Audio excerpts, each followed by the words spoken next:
جناتك يا ربنا لا تحرمه، ومن رحماتك يا ربنا لا تحرمه.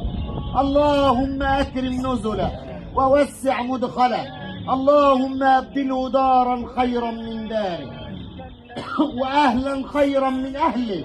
اللهم إن كان محسنا فزد في إحسانه.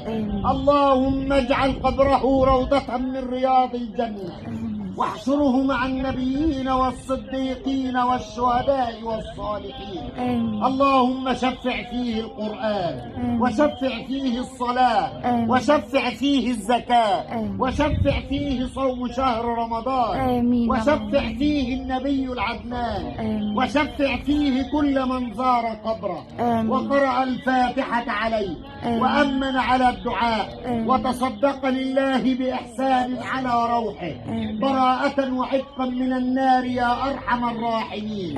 اللهم بشره بروح وريحان ورب راض غير غضبان. اللهم ألهم أهله وأحبته الصبر والسلوان. اللهم أنزل عليه الضياء والنور والبهجة والفرحة والسرور برحمة منك يا عزيز يا غفور. اللهم كن له بعد فراق الأحباب حبيبا، واملأ قبره مسكا وطيبا يا سميعا يا قريبا يا مجيبا. اللهم اجعل أسعد أيامنا يوم نلقاك، وآخر كلامنا من الدنيا لا إله إلا الله محمد رسول الله، وآخر دعوانا أن الحمد لله رب العالمين. الفاتحة. بسم الله.